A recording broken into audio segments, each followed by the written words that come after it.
কুরবানি বিষয়ক সম্পর্কে অনেক প্রশ্ন থাকে, অজানা থাকে। নিসাব পরিমাণ, কোন পশু কয় বছর হওয়া লাগবে, কিভাবে কি করা লাগবে, পশুর কি কি বৈশিষ্ট্য থাকা লাগবে, পশুর গোশত কাদেরকে দেওয়া লাগবে, কিভাবে বন্টন করা লাগবে, সমাজের ভাগ আছে একটা, বিভিন্ন রকম প্রশ্ন আমাদের থাকে কি থাকে না। অনেক সময় দেখা যায় সমাজের মধ্যে যেটা প্রচলিত আমাদের ভুল থাকে, যেটা মসজিদ সম্পৃক্ত যারা সমাজের মধ্যে, যে সমাজের বন্টন, গরিব দুঃখী যারা আছে, মসজিদের ইমামের বেতন না দিলে তাদেরকে গোশত দেওয়া হয় না, আছে না? না, এটা দুইজনদেরকেই আমি কি বলবো, ইমামের যে একটা বাৎসরিক যে বেতন ধরা হয় বা বেতন দেওয়া হয়, নামাজ যেহেতু পড়া হয় বেতন তো দিতেই হবে নাকি? এই বেতন তার বাইরের কেউ দিবে না, দিবে কি? কিন্তু আপনারাই তো দিবেন, যতটুকুই দেন দিবেন না। এই ইমামের বেতন না দিলে গোশত দিব না, এটা কোন ধরনের কথা? আর তারাও কেমন যে ওই ঈদের দিনের ভরসায় থাকবো, ইমামের বেতনটা দিব না, ইমামের বেতন দিয়ে গোশত নিয়ে আসবো, এটা আবার তাদের কেমন ব্যবহার? এটা সংশোধন করা দরকার। এটা কি করা দরকার? সংশোধন করা দরকার। আমরা যারা কুরবানি করব, আমরা নিয়ত করেছি কি করি নাই বলেন তো? করে ফেলেছি। আবার কিছু মানুষ আছে আমরা নিয়ত করছি একটু কমজোরি, কুরবানি দিব কি না দিব, অর্থ সম্পদের এই সমস্যা, এই বিষয়, কুরবানি পরে এবার কি দিব না হলে একটা শেষে দেখা যাবে। আসলে তাদের উদ্দেশ্যে আমি এই কথাটাই বলবো যে গ্রামের মধ্যে কিছু মানুষ থাকে এরকম, যারা বলে কোরবানি দিবে কি দিবে না, দিবে কি দিবে না, শেষে দেখা যায় কোরবানিটা দিয়েই ফেলে।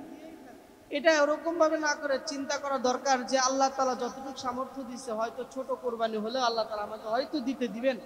আল্লাহ আপনি যদি রাজি খুশি থাকেন, আপনি যদি রাজি থাকেন আমার দ্বারা যেন কোরবানিটা হয়, এইরকম যদি নিয়ত করতে পারি, তাহলে আল্লাহ তাআলা আপনার সাথে সাহায্য করবেন। সবসময় মনে রাখবেন যে আমার আপনার বান্দাদের যখন চেষ্টা শেষ হয়ে যায়, তখন আল্লাহ তাআলার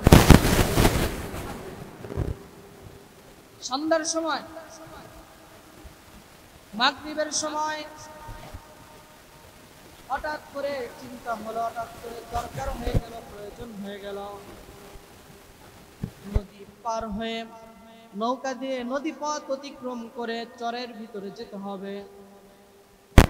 এখন যদি আমি আপনি চিন্তা করি, এখন তো সন্ধ্যা হয়ে গেছে, এখন তো নদীর পাড়ে গিয়ে কোনো কিছু পাবো না, নৌকা পাবো না, কিন্তু অত্যন্ত জরুরি, অতীব জরুরি যাইতেই হবে। এমন সময় যদি আমি বাড়িতে বসে থেকে চিন্তা করি, তাহলে তো কোনো লাভ হবে না। আমি যদি কোনো চেষ্টা না করে বাড়িতেই বসে থাকি, তাহলে তো আল্লাহ তাআলা সাহায্য করবেন না। আর যদি এরকম হয়, আমি আপনি চিন্তা করার সাথে সাথে চেষ্টা করে নদীর পাড়ে যদি চলে যাই, এমনও তো হতে পারে আল্লাহ তাআলা কোনো মাঝির মাধ্যমে আমাকে আপনাকে সেই দরকার অনুযায়ী চরের ভিতরে যাওয়ার জন্য তৌফিক দান করে দিতে পারে। সুবহানাল্লাহ। এতটুকু বিশ্বাস রাখতে হবে যে আমার এখন জরুরি যাওয়া, আমি বাড়িতে থেকে যদি চিন্তা করি এখন ওখানে যাব, নৌকা পাবো কি পাবো না, গাড়ি পাবো কি পাবো না, যাইতে পারবো কি পারবো না, আপনার বাড়িতে কি নৌকাওয়ালা এসে বয়ে নিয়ে যাবে, নাকি আপনাকে ওখানে যাইতে হবে, চেষ্টা করতে হবে, তখন আল্লাহ তাআলা ব্যবস্থা করতে হবে। একজন সফলতা তখনই হতে পারে যখন তার চেষ্টা শেষ হয়, বান্দার চেষ্টা শেষ হয়ে যায়, আল্লাহ তাআলা তখন সেখান থেকে শুরু করে দেয়, ওই জায়গা থেকে পথ আবার তৈরি করে দেয়। আমি জানতেছি যে ওই পর্যন্ত আমি পারবো, কিন্তু আমার কাজটা করা দরকার। ওই জায়গায় গেলে আল্লাহ তাআলা আপনাকে সাহায্য করার জন্য যে কোনো একটা উসিলা বের করে দিবেন কি দিবেন না, দিবেন কি দিবেন না, দিতে পারেন না?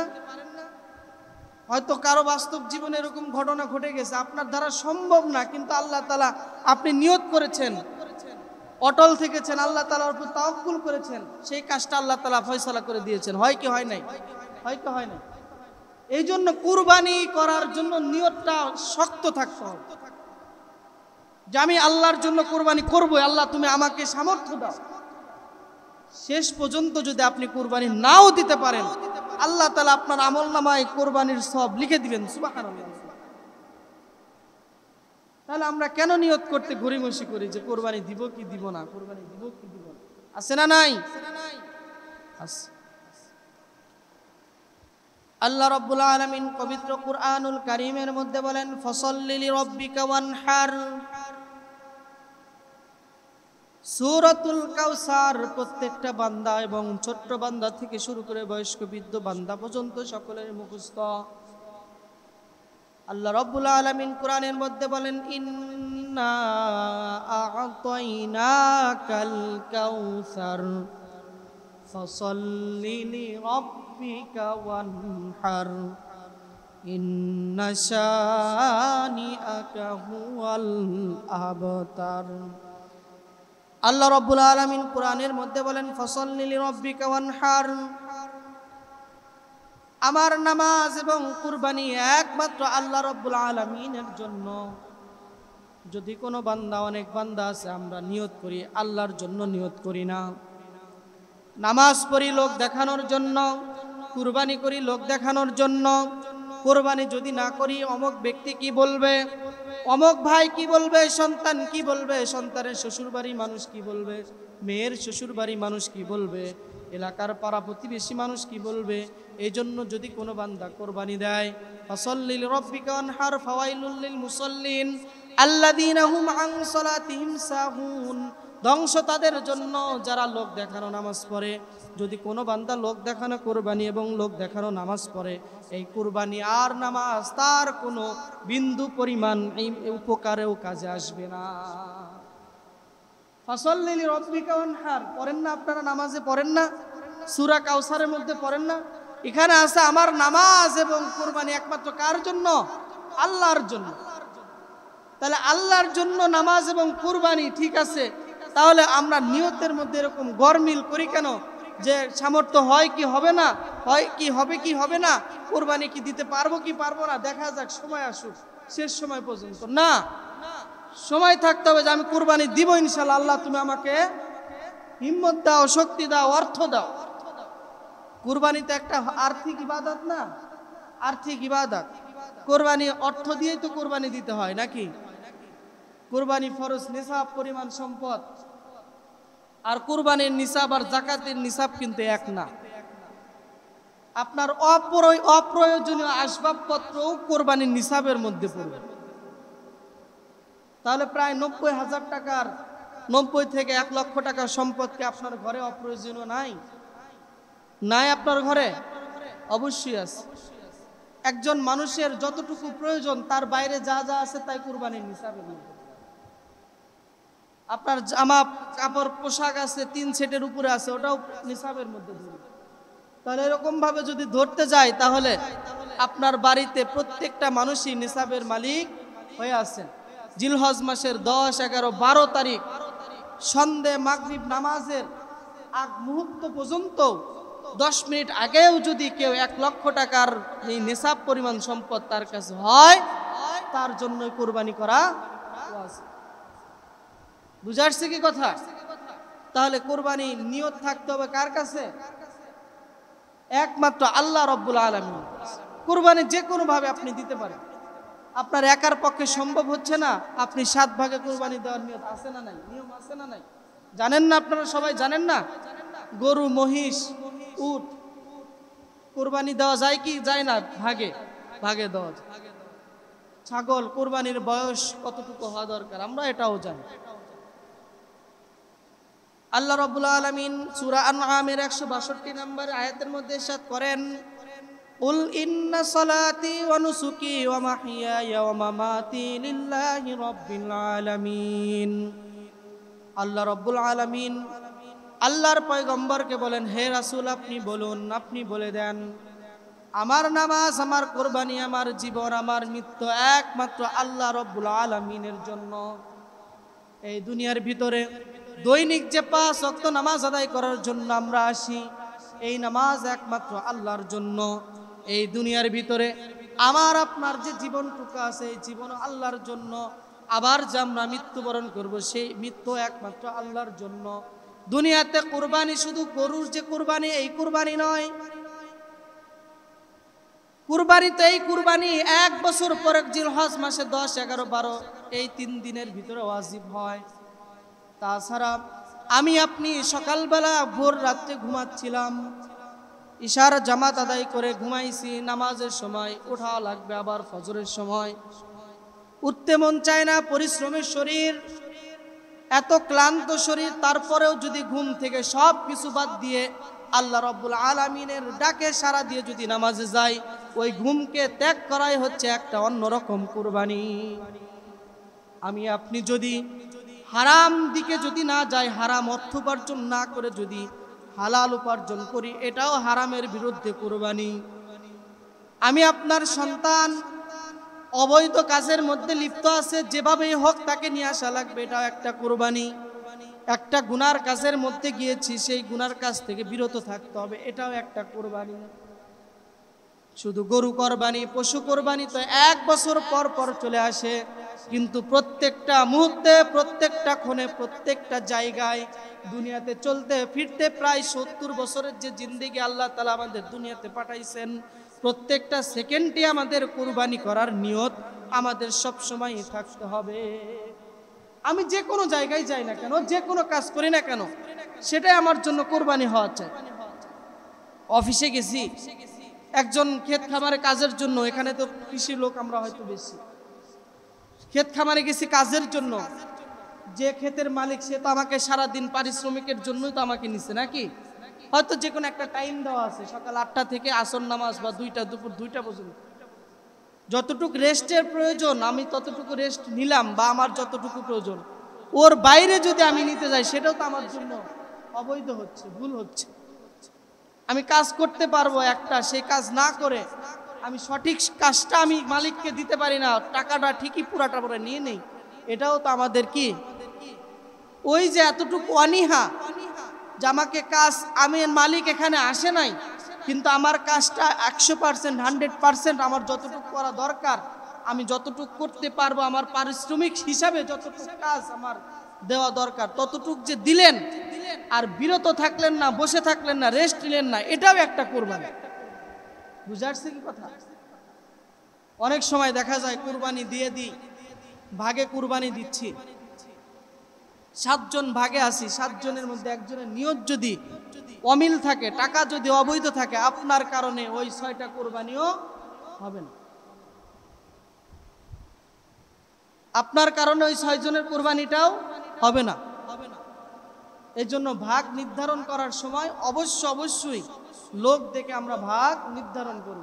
এখন সমাজের মধ্যে আর একটা বিষয় আছে, যে আমরা যদি ওইরকম ভাবে চিন্তা করি যে তোমার সাথে ভাগে যাব না, ওর সাথে ভাগে যাব না, আপনারা জানেন না, অনেকে জানেন তো, যে কোন বান্দাটা 100% হালালের মধ্যে আছে, হারামের মধ্যে আছে, জানেন কি জানেন না?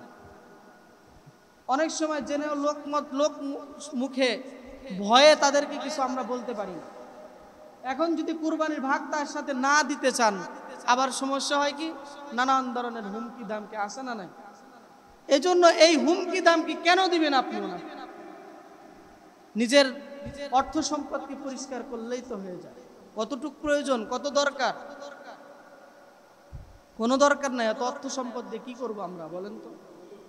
জি, প্রশ্ন শেষে করেন, বলেন আপনার প্রশ্ন বলেন।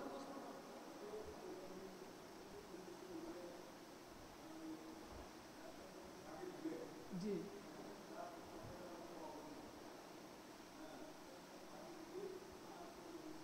হবে না।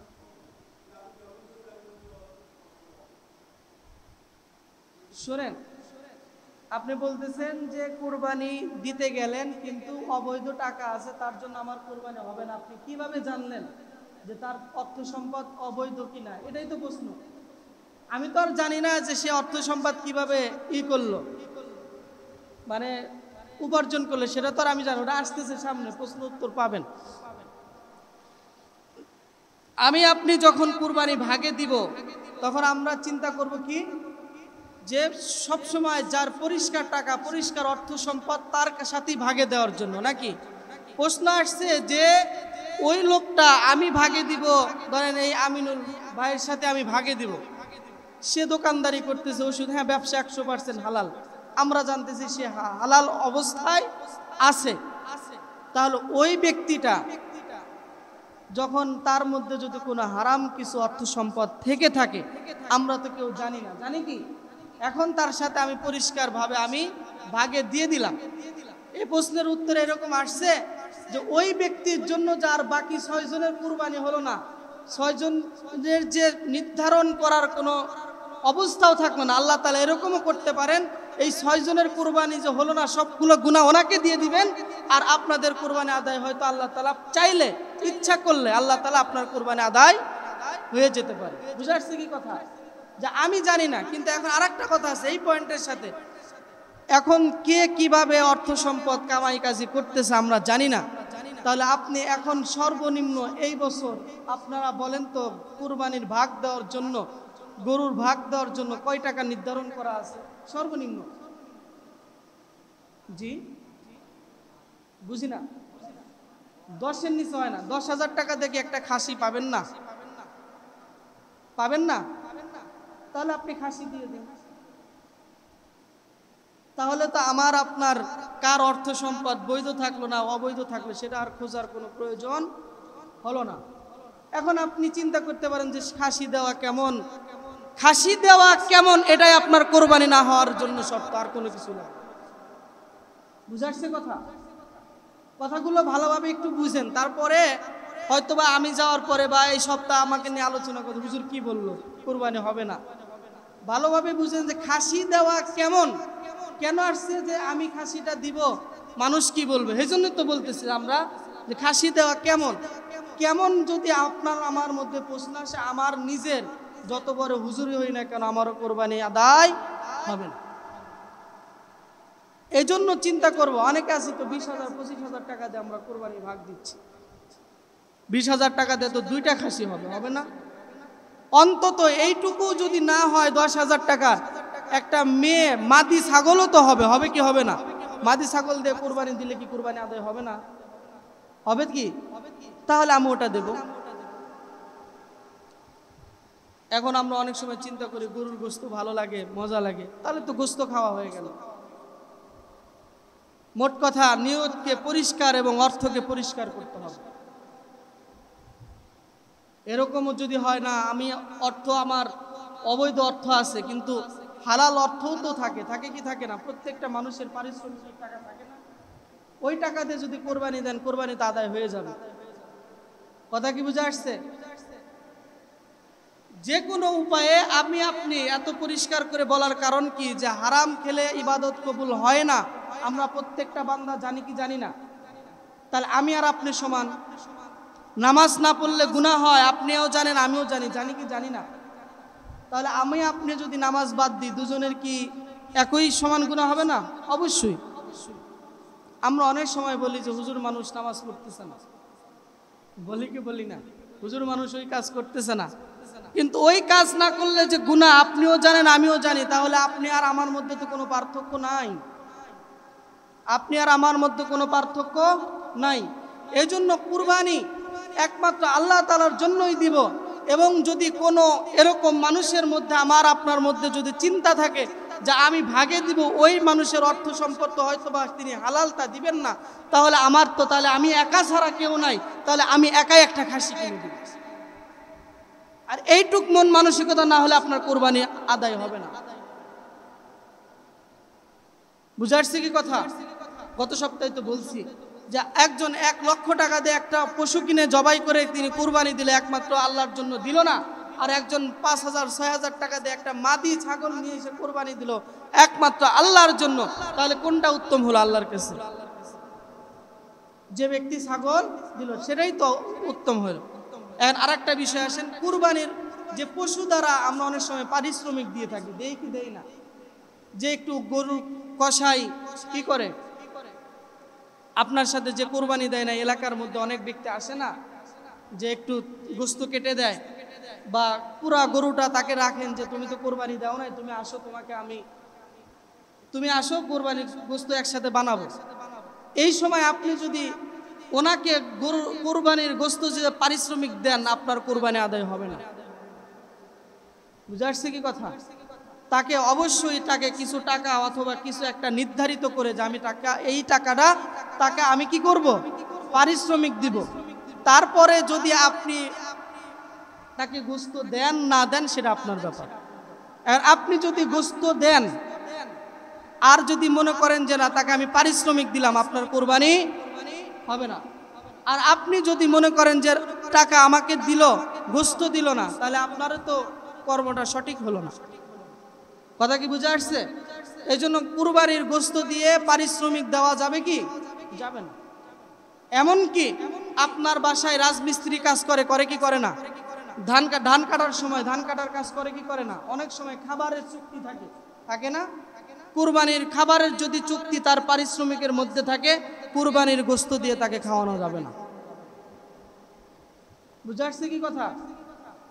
তা না, হ্যাঁ, আপনি তাকে দাওয়াত দিয়ে খাওয়াইতে পারেন, তাকে আপনি দাওয়াত দিয়ে খাওয়াইতে পারেন।